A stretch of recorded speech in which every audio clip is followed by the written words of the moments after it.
Good morning and welcome to Ask the Security Guy. I am your host, Holly Magnuson, and this is episode number 61, recorded on October 14th, 2020. You might notice that we're missing Shawn today. Unfortunately, he got called to a very important last-minute meeting, and so he's not with us here today. However, we do have Dr. Leslie Wickman, who is joining us. Leslie was born and raised in the Pacific Northwest, where she graduated with a bachelor's degree in political science, and I might add, she was magna cum laude. She later earned a master's degree in astroengineering and a doctoral degree in human factors and biomechanics from Stanford University. But don't think that Leslie is all work and no play. She has been a dedicated athlete where she has played competitive beach volleyball doubles with the CBVA and FIVB. I got that right, as well as Athletes in Action, where she played in Bolivia, Brazil, and South Africa. If you're not impressed yet, Leslie is now has retired from women's professional tackle football, where she earned an all-conference recognition, as well as helped her team, the California Quake, win the Women's World Bowl. In 2015, she published the book, God of the Big Bang, How Modern Science Affirms the Creator. And I will be including a link to that in the chat, as well as the show notes. Today, Leslie is here to discuss her work with the security implications of the work and research that she's been doing around the Arctic, and we're going to talk about that. But a couple of housekeeping things before I get started here. Be sure, send your chat questions. We'd love to have questions for Leslie. Be sure to change the chat from top chat to live chat. You'll notice that at the top on the right, on the chat. Also, subscribe to the channel. And turn on the notification. That way you'll get an email notification every time we go live. So I think that covers everything. Welcome, Leslie. It's great to have you here.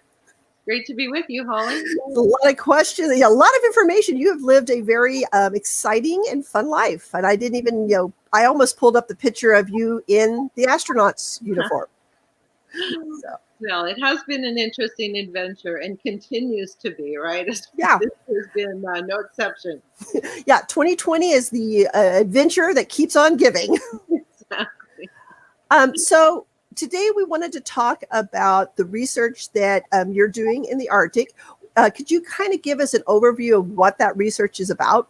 Yeah, sure. I'd love to. So basically, I've been looking at the issues associated with climate change and their impact on national security. And actually, one of the most significant near-term issues is the melting of the Arctic ice.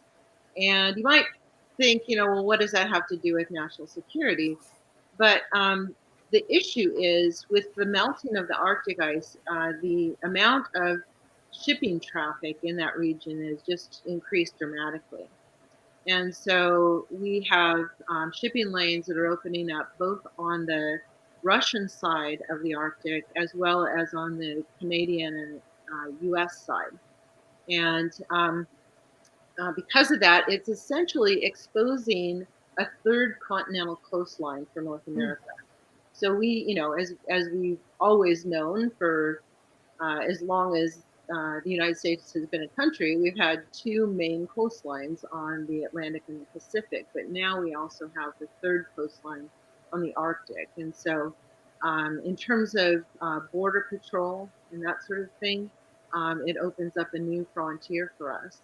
And just the simple amount of traffic that is now able to access that region is, brings a whole host of potential security issues with it.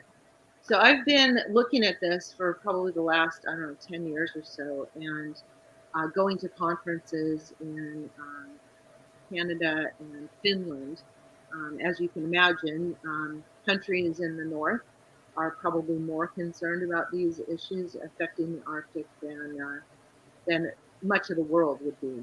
In fact, I think a lot of us tend to be a little bit oblivious about what's going on up there. So, can you kind of give us an idea of how much we've seen in this 10 years of this research, how much change we've seen? Yeah, there's a great deal of melting that's taken place. You know, prior to about, I guess, 1980, we have great satellite images of the Arctic and have been able to kind of track the what they call the ice extent. And of course, that ice extent is at its maximum during the winter months and at its minimum after the summer. So the minimum ice extent is usually in September sometime, and then the maximum ice extent would be somewhere around May before the melting occurs. And so we've seen this rather dramatic change from the Arctic essentially being frozen from shore to shore. Um, and then over the last, well, what has it been now? Like 40 years, it's been steadily decreasing. We have some, there's some variation. It's Okay. not a linear process, but Okay. but in general, during the summer months or the end of the summer, we're seeing about 40% of that ice gone in September timeframe. So we've gone from the situation where the Arctic has basically been frozen from shore to shore year round to a situation where in the summertime we're seeing about a 40% loss of that ice. And so again, like I say, it is opening up these shipping lanes Mhm. on both the Russian side as well as on the U.S. side. And that's where we see some pretty dramatic comparisons in terms of the U.S. capability to operate in that region, especially compared with the Russian capability to operate in the region. So when you start kind of delving into those issues, you start seeing some red flags showing up. So to give you some examples of the things that I'm talking about, um, on the Russian side, it's called the Northern Sea Route, Okay. and really the Russians have had uh, a string of ports on their side of the Arctic for a very long time, and that whole region is actually has a lot more what we I guess we'd call civilization, um, and so they've got a string of ports. They've also got satellite coverage, communications satellite coverage in that region that we don't have, especially for communications. Um, the Russians have been putting satellites into what are called Molniya orbits that essentially are elliptical orbits that have their apogee over the Arctic, and so they have a longer dwell time as they go over the North Pole. And they are use these satellites for, among other things, communications in that region. And um, conversely, on the U.S. side, we've been relying on these geostationary satellites for communication, which the coverage stops around 70, 75 degrees north. So we have very limited communications options in that region, particularly when it comes to broadband communication, which is what's needed for transmitting large files, specifically things like real-time ice maps that are Okay. crucial for navigation. How much traffic are we seeing in these new waterways that have become available? Do we know? Right. The count is upwards of about 6,000 ships per year now. Wow. And like I said, a great deal of that is actually happening on the Russian side. Another key feature that the Russians have that we don't have is nuclear powered icebreakers. And some of these meetings that I go to, the Russian representatives will come to the meeting and show video of their nuclear powered icebreakers blasting through the ice and convoying, like 20 ships behind them. And then we look at the U.S. capability and unfortunately our fleet of polar class icebreakers, which amounts to, I think, a grand total of 3. We've got a new one ordered, but the 3 that we have are all about 40 years old, and not very capable when it comes to that sort of thing with thick ice in the Arctic. So, yeah. I was just saying, so in thinking about, okay, the Russians' capability versus our capabilities, why as a nation should we care? Right. So, I mean, again, I don't want to be an alarmist, and I don't want to also talk about things that I shouldn't talk about. Right. We want to keep national security in place. But again, I think we come back to this idea of exposing a third continental coastline. Mm-hmm. And just the security issues involved with that. And, we have Alaska, and then we have our allies, in Canada, that coastline that is being exposed. In other words, it's not bound by ice. And so aquatic traffic can get very close to that shoreline, and especially because of the fact that we don't have a really good way of patrolling that area right now. So it impacts our border security. Yeah. And so again, that's probably enough said in terms of. But another area where it kind of impacts the public is, there are a lot of people who are interested in adventure travel, and there are a lot of cruise ships that are planning to take cruises through the Northwest Passage. And as the ice is melting, it's very exciting to go up and see the icebergs and all the ice that's still there, and the wildlife. And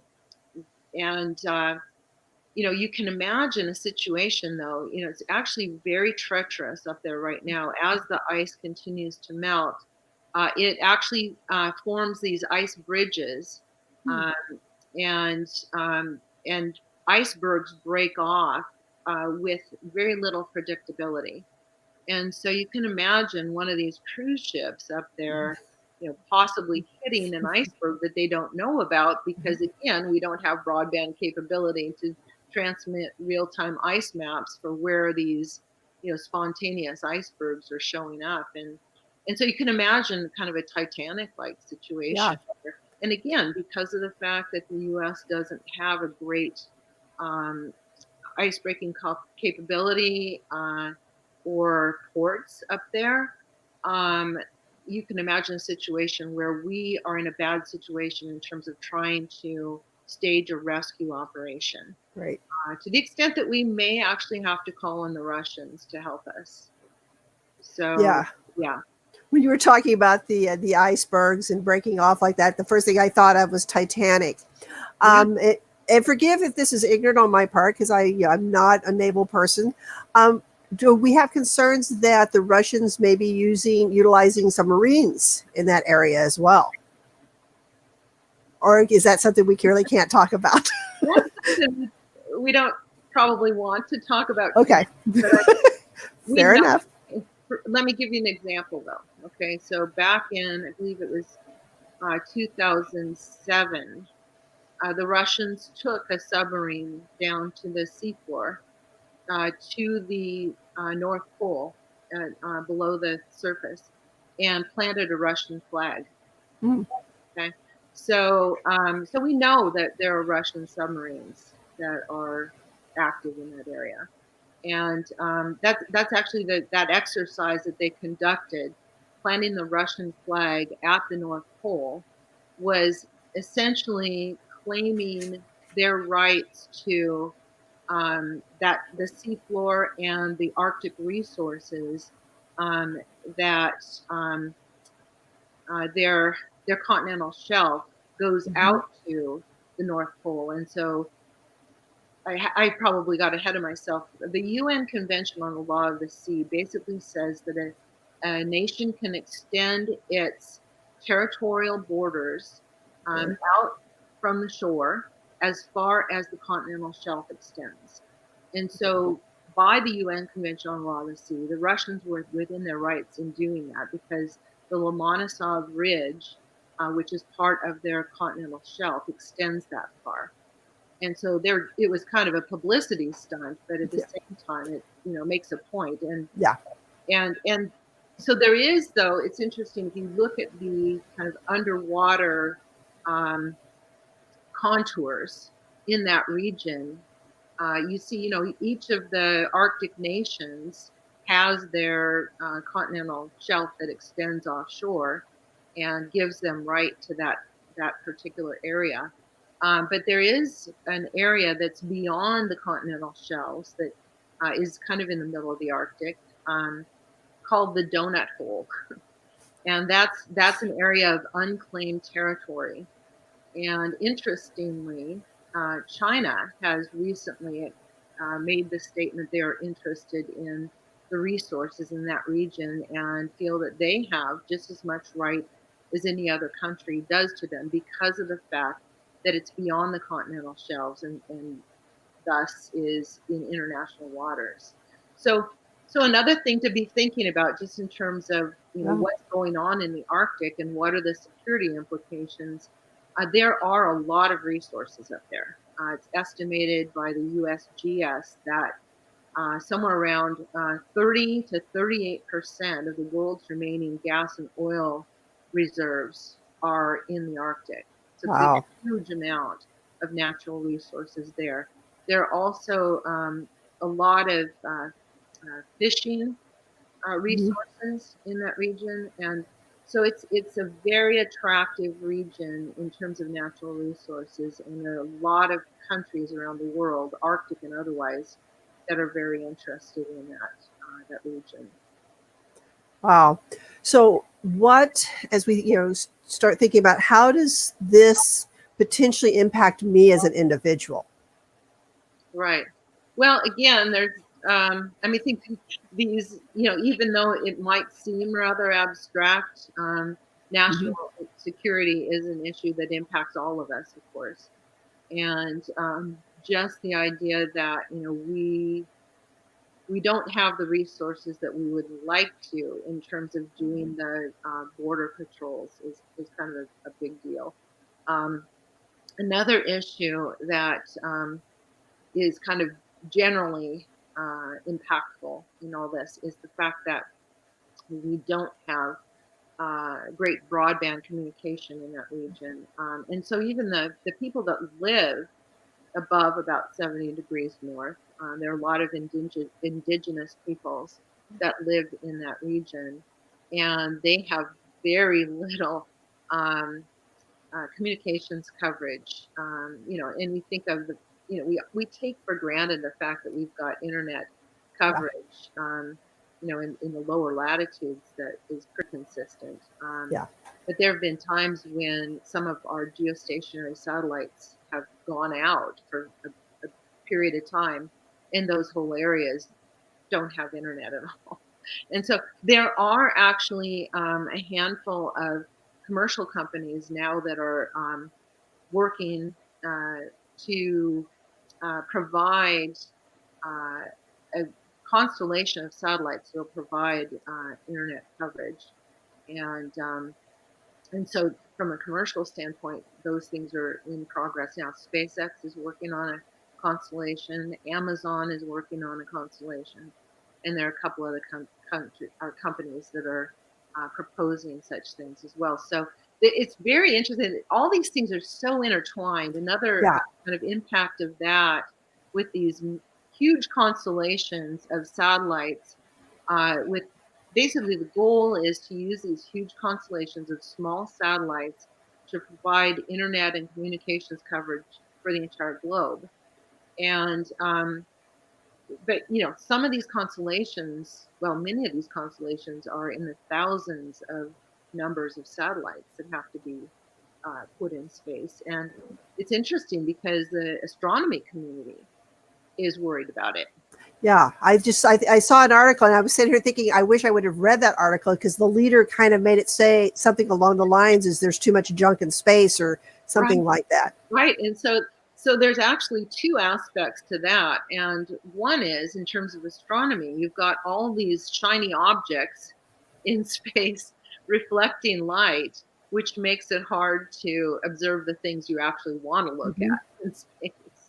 And then also it contributes to the so-called space junk, right? More Mhm. stuff in space, especially artificially created and launched stuff that will ultimately fail, ultimately becomes space junk that contributes to the probability of collisions with stuff Mhm. that you don't want to have fail. Yeah. And so, yeah, so it's just, this ripple effect. There's all kinds Yeah. of different impacts.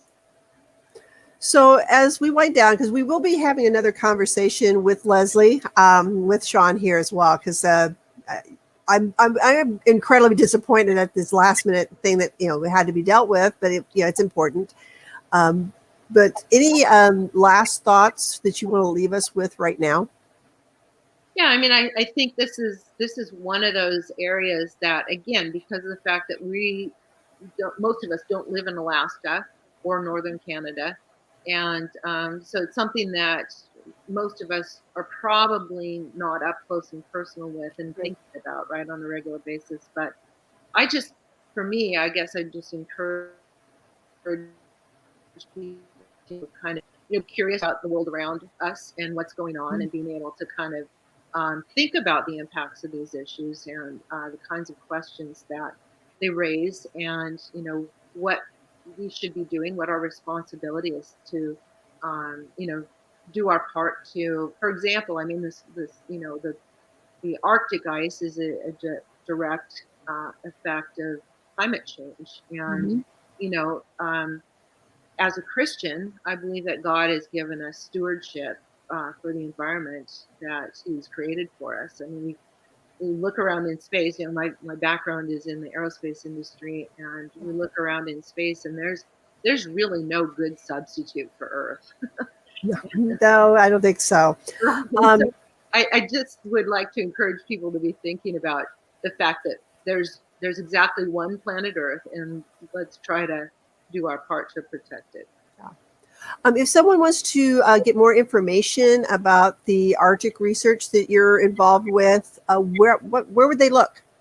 Well, you can do some Googling. I've got a website. It's lesliewickman.com, and I've got some resources there, research papers, and various topics, both on climate change, environmental stewardship, and specifically on the Arctic, that you can find there. Or you can just Google Arctic and Leslie Wickman, and some papers will come up that way too. Good. Well, Leslie, thank you so much for joining us and adapting. I'm looking forward. I think we're going to do some fun stuff to kick off our 7th year of Ask the Security Guy. We are finishing up next month. Will be the end of the 6th season, but we will get some fun stuff planned. So with that, Leslie, hang on, and I'll say to everybody else goodbye. And if you have any questions or comments that you want to send to us later, you can send those to iso@apu.edu. And with that, we'll say goodbye. Bye bye.